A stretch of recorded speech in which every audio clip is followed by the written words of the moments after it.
As you probably know, the clock is ticking for a deal to be reached between Air Canada and its flight attendants who could walk off the job tomorrow. We want to be seen, we want to be heard, we want to be valued for the work that we do.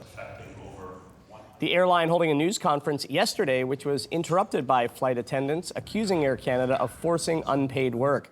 The airline has said their last offer would have made Air Canada the best compensated flight attendants in Canada, something the union says is not true, arguing the offer wouldn't have put workers above the poverty level. So what's happening today? Well, Air Canada says it will be canceling 500 flights by the end of day, as it prepares for a full shutdown tomorrow.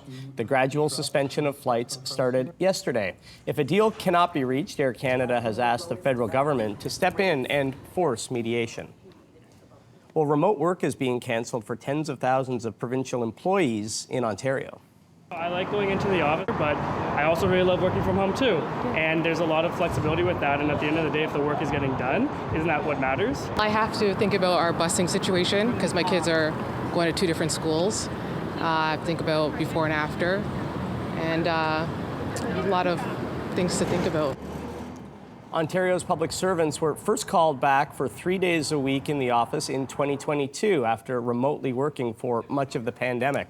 The transition to 4 days a week will begin in October, and a full 5 days a week will take effect in January. The head of the AMAP CEO union, which represents some members of the Ontario Public Service, writing in a statement that it will fight to, quote, stop the Secretary of Cabinet from dragging Ontario's hardworking public service back to the Stone Age. Ontario Premier Doug Ford says he believes government employees are more productive when they are in office, and having provincial workers return to the office will be better for the economy. Well, a wildfire is raging on the north shore of Newfoundland's Conception Bay, and it's forced thousands of people from their homes, many of whom have no idea if their house is still standing. Every single item precious to me in my life is in Western Bay. Tanya Kearley-Russell fled her place in Western Bay 10 days ago as the Kingston wildfire moved closer. She's now in St. John's waiting for any update on her property. One town council in Conception Bay North did report some preliminary numbers of structures that were lost, but provincial officials say it's still far too dangerous to send anybody in for a more complete count.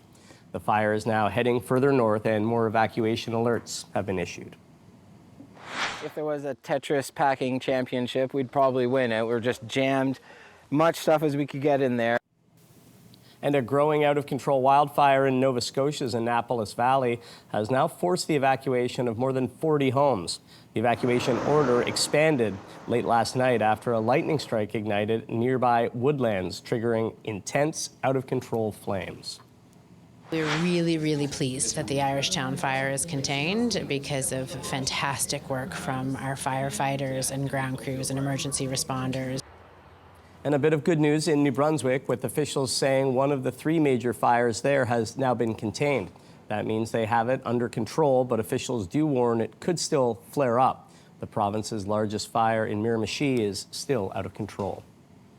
Well, U.S. President Donald Trump is expected to take off from the White House this morning for a summit in Alaska with Russian President Vladimir Putin aimed at ending the war in Ukraine. I'll know within the first 2 minutes, 3 minutes, 4 minutes, or 5 minutes, like we tend to find out, whether or not we're going to have a good meeting or a bad meeting. And if it's a bad meeting, it'll end very quickly.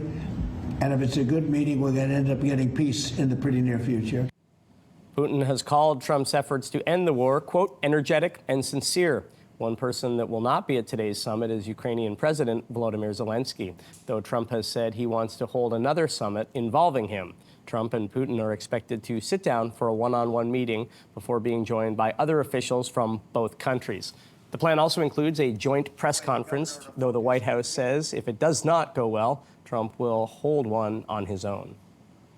Well, Quebec's language watchdog has backed down and says Montreal's Burgundy Lion will not have to change its sign after all. It's a great relief to know that that's over. That sign is protected. I guess they'll never really be able to come after it again, and that can be an enduring representation of our business here. The OQLF had deemed the sign that reads Pub Burgundy Lion to be too English, saying Burgundy is an English word. This sign has been up for 17 years. The pub's owner, Toby Lyle, fought back, saying its name is a nod to the neighborhood commonly called Little Burgundy. He also points out that Burgundy is, of course, the name of a French region known for its wines. The incident is the second highly publicized reversal of this kind in recent months. In the spring, the language watchdog backed down from trying to ban the word go from STM buses. That was being used to say go Habs go during the Stanley Cup playoffs.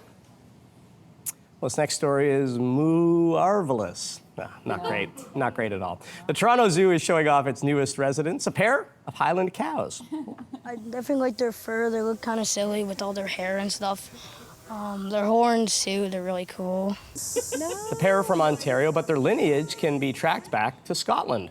Zoo officials say the brothers don't have names yet. Some guests were treated to a sneak peek this week, but starting this weekend, the Highland cows will be visible to all zoo guests. They look different than the cows that we kind of run into here. Don't they look like me? What's that? A little bit in the morning. A little bit. If you